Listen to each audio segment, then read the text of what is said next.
Hello students, welcome you all to the video lecture on chapter number 8 Algebraic Expressions and Identities example 7. Question பாத்தீங்கன்னா subtract this term from this term. அதாவது ஜெனரலா நமக்கு வந்து subtraction அப்படினு கொடுத்திருக்காங்கன்னா from அப்படினு கொடுத்திருக்காங்க. From அப்படினு கொடுக்கும்போது இதுதான் நமக்கு வந்து bigger number அப்படினு அர்த்தம். ஓகே, இது அப்போ வந்து smaller number. அதாவது இது minuend, இது subrahand. இந்த நம்பர்ல இருந்து தான் நம்ம இந்த நம்பரை சப்ட்ராக்ட் பண்ண போறோம். சோ ஃபர்ஸ்ட் அப்ப இந்த நம்பர் அதாவது இந்த எக்ஸ்பிரஷனை நம்ம வந்து ஃபர்ஸ்ட் சிம்பிளிஃபை பண்ணிக்கலாம். சோ இந்த எக்ஸ்பிரஷன் என்ன கொடுத்திருக்காங்க 2pq into p plus q. So ஆக்சுவலா நம்ம இது ரெண்டுத்தையும் சப்ட்ராக்ட் பண்ண போறோம். பிஃபோர் சப்ட்ராக்ஷன் முதல்ல சிம்பிளிஃபை பண்ணிக்கலாம் நம்ம. சோ இங்க வந்து பிராக்கெட்ல ரெண்டு டேர்ம் கொடுத்திருக்கிறதுனால இந்த ரெண்டு டேர்ம் கூடயுமே நம்ம வந்து 2pq-வை மல்டிப்ளை பண்ணனும். சோ அப்ப 2pq into p 2pq into p plus into plus பாத்தீங்கன்னா plus again 2pq into q 2pq into q இருக்கு கரெக்ட்டா. சோ இங்க பாத்தீங்கன்னா கான்ஸ்டன்ட் டேர்ம்ஸ் என்ன இருக்கு ஒரே ஒரு டேர்ம் தான் 2. p எத்தனை தடவை ரிப்பீட் ஆகுது ரெண்டு தடவை ரிப்பீட் ஆகுது. ரெண்டு தடவை ரிப்பீட் ஆனாலும் ஒரு தடவை எழுதினா போதும். பவர் எல்லாத்தையும் ஆட் பண்ணிக்கலாம். இங்க வந்து பவர் 1 இங்கேயும் பவர் 1. சோ 1 plus 1 என்னது 2. எந்த பவருமே இல்லனா 1 இருக்குன்னு அர்த்தம். சோ 1 plus 1 வந்து 2.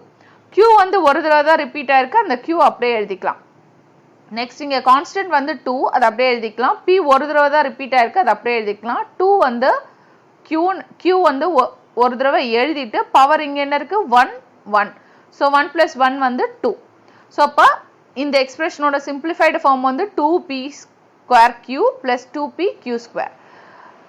அதே மாதிரி இந்த எக்ஸ்பிரஷனை சிம்பிளிஃபை பண்ணலாம். இத சிம்பிளிஃபை பண்ணும்போது 3pq into p minus q.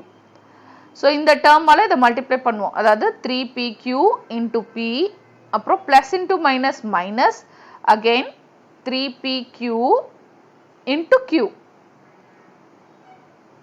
So இங்க அதே மாதிரி கான்ஸ்டன்ட் பாத்தீங்கன்னா 3 இருக்கு. p எத்தனை ரிப்பீட் ஆயிருக்கு 2 டைம்ஸ் ஆயிருக்கு. ஓகே, அப்போ ஒரு தடவை என்ன போதும் பவர் வந்து இங்க 1 இங்க 1 1 plus 1 வந்து 2. q வந்து ஜஸ்ட் ரைட் அப்படியே எழுதிக்கலாம் ஏன்னா ஒரு தடவை தான் இருக்கு q. அப்புறம் இங்க -3 அப்படியே இருக்கு. p இங்க ஒரு தடவை தான் இருக்கு அது அப்படியே எழுதிக்கலாம். q பாத்தீங்கன்னா இங்க பவர் 1 இங்க பவர் 1. சோ 1 plus 1 வந்து 2. சோ இப்போ இதோட simplified expression 3p square q minus 3pq square.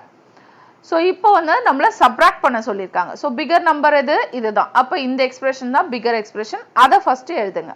So 2p square q. Okay, so minuend இதுதான். So 2p square q plus 2pq square. So இப்போ இந்த டேர்ம் எழுதியாச்சுன்னா இதுக்கு கீழே இதே மாதிரி இருக்க டேர்ம் parallel-ஆ எழுதணும் செகண்ட் எக்ஸ்பிரஷன்ல. ஓகே, சோ இப்போ இத தான் நம்ம சப்ட்ராக்ட் பண்ண போறோம். p square q இங்க இருக்கா இங்க இருக்கு. அப்ப இந்த டேர்மை தான் நான் parallel-ஆ இங்க எழுதணும். சோ 3p square q எழுதியாச்சு.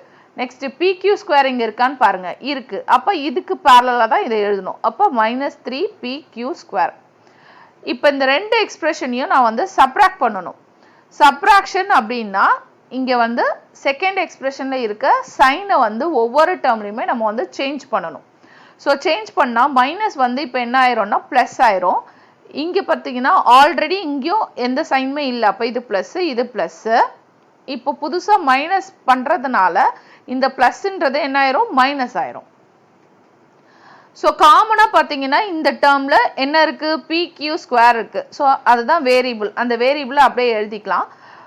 கோஎஃபிஷியன்ட் கான்ஸ்டன்ட்ஸ் என்னென்ன இருக்குன்னு பார்க்கலாம். இங்க வந்து +2 இருக்கு.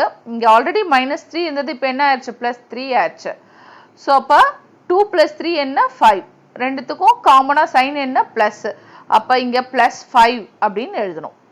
சோ சப்ட்ராக்ஷன் அப்படினா ஃபர்ஸ்ட் ஒவ்வொரு டேர்ம்ஸ்க்குமே சைனை சேஞ்ச் பண்ணுங்க. அந்த வேரியபிள் அப்படியே எழுதிட்டு அப்டெயின் பண்ண சைன் சேஞ்சுக்கு ஏத்த மாதிரி நம்ம வந்து மேத்தமெட்டிக்கல் ஆபரேஷன்ஸ் அப்ளை பண்ணோம். சோ இப்போ இங்க வேரியபிள் என்ன p square q.